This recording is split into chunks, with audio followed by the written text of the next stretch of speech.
შენი გამოცდილებიდან გამომდინარე, დღევანდელ სპორტსმენებს რა არჩევას მისცემდი, ანუ თუნდაც შენი შეცდომებიდან გამომდინარე, რა არჩევას მისცემდი, რომ უფრო უკეთესები იყვნენ? ხო, მე ეხა ძალიან ისეთი გამოვა ჩემგან. ხო, მაგიტო შენი შეცდომებიდან გამომდინარე. სასაცილო გამოვა ჩემგან, რომ მე ვინმეს რამე რჩევა მიცე. აი, რას ფიქრობ, რა შეცდომა დაუშვირი გამო შეიძლება ვერა. რომ იყო კი ბატონო, მაგრამ რჩევას იმას მივცემდი, რომ აი ძალიან ზედმეტიც არ ვარგა, რომ და რა არ ვარგა, ეხა ზედმეტი ბოლოდან დავიწყე თქმა. ახე თუ ატყობ რომ რაღაცა შეგიძლია, ეგ საქმე ბოლომდე უნდა მიიყვანო და თუ ბოლომდე მიიყვან და არ გამოგდის, ანუ ჯობია რომ რაღაცა შეცვალო რა, სხვა რამე გააკეთო რა.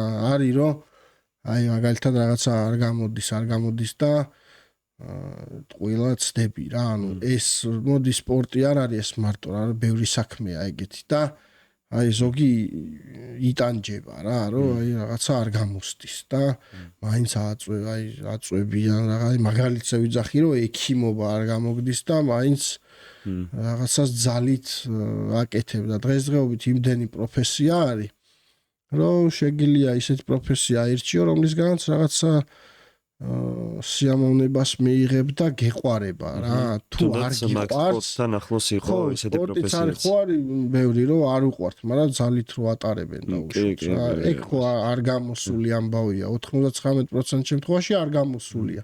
შეიძლება 1%-ში გამოვიდეს ახლა, რომ რაღაცა ძალით შეაყვარო ადამიანს რა, თუნდაც კალათბურთი. ნუ მაგაზე ნიკოლა იოკიჩი მახსენდება ყველაზე ის ვინც ახლა დღეს NBA-ში საუკეთესო მოთამაშეა და არ უყვარდა ძალით დაყავდათ ფაქტობრივად ეგეთი ისტორიები. მამა იყო ალბათ კალათბურთი.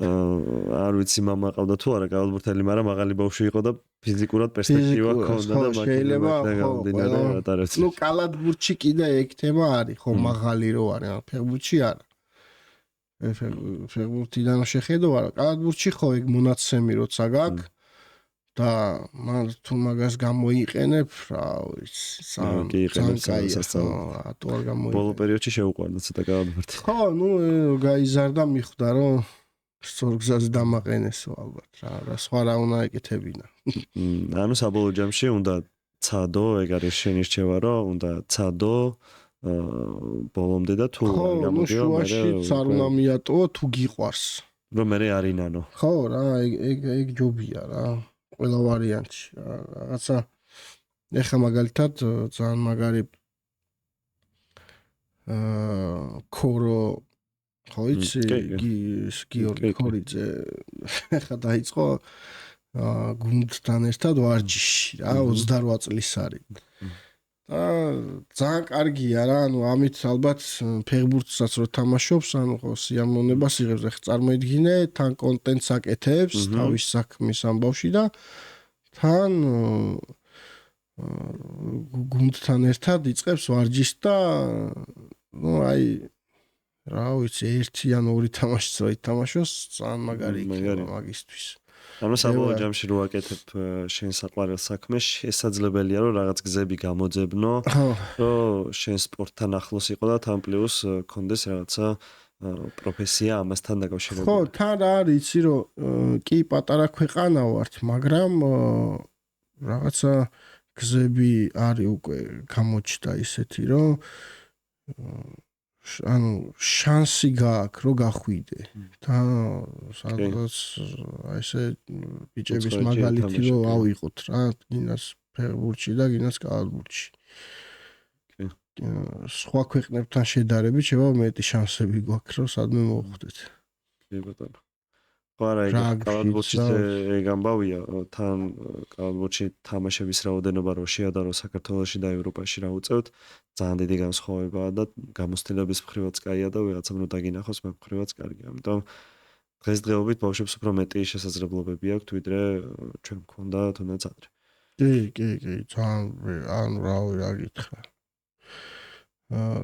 მე ალბათ ვერ ვიქნებოდი, მაგრამ აი იყო ჩემ გუნდში რამდენიმე ადამიანი, რომელსაც ფიზიკური მონაცემიც ჰქონდა, ძალიან ნიჭიერი იყო.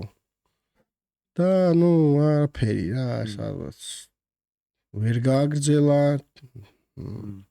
არ გაყვა, ვერ გაყვა. არ იყო რა პირობა. აი მართლა არაფერი არ იყო და რა უნდა ექნა მე.